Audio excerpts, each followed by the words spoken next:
Well, you've been listening there to a series of Democrat members of the House of Representatives in the US, speaking just outside the Capitol there. They will be debating tomorrow. It'll be their first chance to have a vote on issues surrounding this war, which began on Saturday. This afternoon, the Senate are to vote. And we had a number of those congressmen and women who were veterans themselves, comparing all of this to the Iraq war, worrying about what the goals were and pointing out that it's easy to get into a war, hard to get out of one. I'm joined here on set by our international affairs editor, Doug Herbert. Hi, Doug. There's lots to talk about there. Perhaps you could just, first of all, explain to us, what these debates are about today and tomorrow. The debate is very simply about, although as we heard there, it does go beyond the parameters of just this debate. It's about the war powers resolution. Now, Article 1, Section 8 of the U.S. Constitution spells it out. It lists as one of the powers of Congress the authority to declare war. Now, it has been hotly contested through the generations, right, by constitutional scholars, the extent to which Congress's authority to, quote, declare war inhibits or restrains the authority of the president to be able to initiate military hostilities against another state. And this is where the whole debate, right? You get into the constitutional clash, which is, not easily settled. But what is clear is that it is inscribed, enshrined in America's founding document, that Constitution, that it is a congressional authority, a congressional power to initiate war. And traditionally, when presidents go to war, you seek congressional consent. The idea being that one executive alone in an American government founded on the principle of a checks and balances of power cannot simply unilaterally take a country into military hostilities. It's been a recurring theme throughout U.S. history. Now, like I said, obviously this debate goes well beyond that. But the recurring theme is the Democrats, and I have to underline the Democrats, because remember, both houses of the U.S. Congress, and obviously also the Supreme Court for that matter, and the executive branch, the White House, but both houses, the Senate and the House of Representatives, right now have narrow Republican majorities. What that means in practical terms is that Donald Trump is calling the shots, both in the judicial branch, in the legislative branch in Congress, and in the executive branch.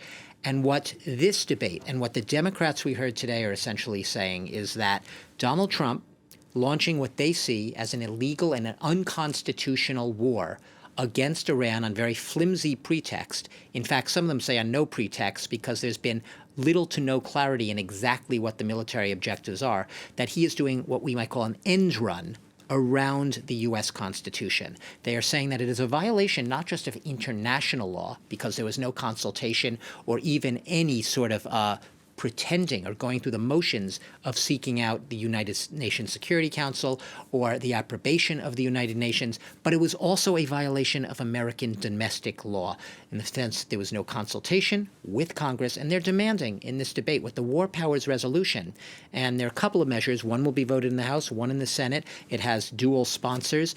What it's essentially demanding is it's calling on the United States Congress, which is, it's almost an absurdist proposition when you think about it, that this even needs to be done. They are basically imploring the legislators in the United States Congress to take back their responsibility as the power which is supposed to be the declarer of war.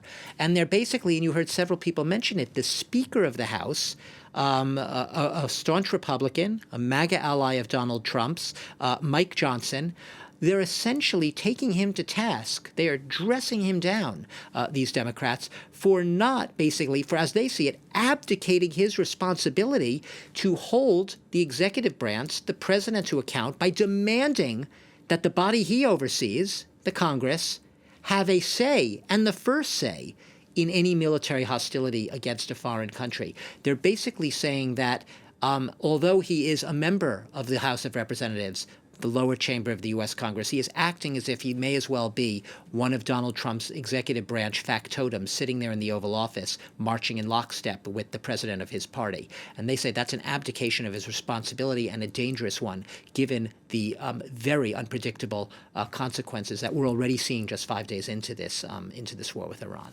So what might we expect in these debates and in these votes, both from the Democrats and from Republicans? Let's start with the easy part to that, Angela. What can we definitely expect is we can expect that this war resolution will fail. We can expect that it will fail in both the House and that it will fail in the Senate. What I mean by fail is that the legislators will not vote to take back Congress's right to be the ones to declare war. They will not basically demand that Donald Trump, before taking any further military action, come to them for a green light, for authorization from the legislators of the United States. Just quickly, am I right in thinking if they, even if they did vote for that, he could veto it and it wouldn't happen? He could. Yeah, he could overstep it, and then they could come back and override that veto, and that's into the nuances of American constitutionalism and government.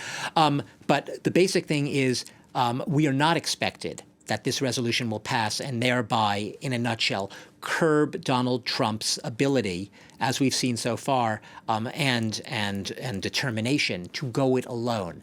Donald Trump's second term back in the White House has been a textbook exercise in what we could say the corralling of power, the consolidation of power around the presidential authority, around the executive branch of the U.S. government, to the detriment of the other branches. He has relied, obviously, on a Congress that is mostly, at least his party in it, very much compliant with his wishes, and on very rare occasions have defied his will. We saw a rare exception with the Epstein files, where Donald Trump made it look like he intended to release them, but that's only because he saw the writing on the wall that his own party in Congress was about to vote. The Republicans were about to vote to mandate that he release those files. But that is the exception to the rule in this Donald Trump 2.0 administration. It's been the exception also with the Supreme Court. Generally, a conservative supermajority, a 6-3, 6 conservatives, 3 progressives on that court, who have generally done Trump's bidding and done Trump's will. Donald Trump has tended to act as if he sees these branches of government as mere instruments that are there to do his bidding, rather than instruments that were by design of the American founding fathers there to check and balance, as the textbook definition goes, to check and balance, and thereby preserve some sort of equity and equitability in the way the American government works. It is a slow process. It can be a very complex process. It can be an agonizingly frustrating process at times. But the founding fathers wanted government by design to work in a frustratingly slow manner to prevent exactly the type of impulsive actions, as I suspect many of them would argue, that we're seeing now.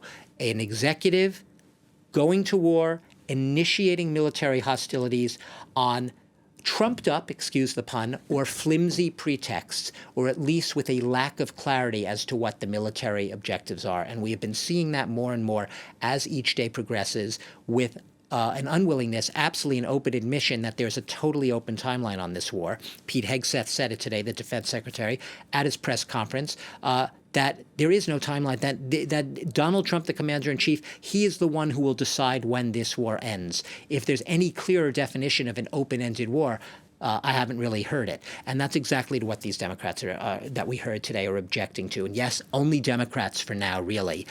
They're coming out and basically saying they do not want another president, given the U.S.'s recent history of the so-called endless wars, the wars that Donald Trump supposedly campaigned against on his MAGA America First platform, open-ended, ill-conceived wars that end up willy-nilly causing regime change. They don't need any more of that. Many of them who spoke today said that they had served, had family members who served. They knew what Iraq and Afghanistan were like. Americans of an older generation remember Vietnam. They don't take this lightly. They are essentially saying we have learned the lesson of what happens when you do let leaders act impulsively or let leaders run roughshod over their constitutional duties and run roughshod over their obligation to make their objectives clear, not just to their own party, not just to their own Congress, but also to the American people at large. You talked about the Democrats. What might we expect to hear from the Republicans? Because, of course, you know, the MAGA base, as we've all been saying so often, voted for no more forever wars, no foreign entanglements. Absolutely. They have midterms coming up, these That's Republicans. Right. Will they speak out but then vote differently? What might we expect them to do? For now, and I obviously have to say this with a little bit of an asterisk next to it, the Republicans look like they will be lined up to basically stay on side. What I mean by that is, for now, the Republican Party, which in today's climate, in today's Washington, D.C., is synonymous essentially with the MAGA party. It's hard to make a real distinction between Republican Party, MAGA party. Donald Trump has remodeled the Republican Party in his image, so it essentially is a Trump-beholden party, even if obviously there are fissures and cracks in the edifice, and there are Republicans, often those who don't intend to be running again in the next election, so they have nothing to lose, who do dare to speak out, and they openly dissent with their party and break ranks. But generally, we can expect, and not just expect, we are seeing Republicans for now rallying around Donald Trump's war against Iran, a war which the Democrats today called a war of choice. One of them called it Donald Trump's war, not the war for the American people, Donald Trump's war, the art of the deal. And if it's a good deal for Trump, then it's a good war by definition, according to the ones who spoke today. But, and here's the other caveat here, and here's where it gets interesting, Angela. What happens if all of the known unknowns start to pile up? That is the uncertainty, the chaos, the unpredictability. We already saw today the reports that NATO defenses shot down a projectile that was in approaching Turkish airspace. Turkey was not one of the countries that we were talking about just a couple of days ago as being in the immediate theater of this regional conflict. But as things spiral, this is a textbook case of the types of unpredictable things that can happen with unpredictable circumstances. If enough of those unpredictable things happen in unpredictable circumstances, the war expands. It is drawn out in a timeline that makes people uneasy, that leads energy prices to rise, that sends Americans paying higher prices at the pump when affordability is already the giant issue looming in the midterms. If all of these things start to, if you say, condense into a more solid narrative, the Republicans have been clear, many of them, that they are not dead set on their support of this war. They are open to the possibility of changing their vote and supporting more accountability.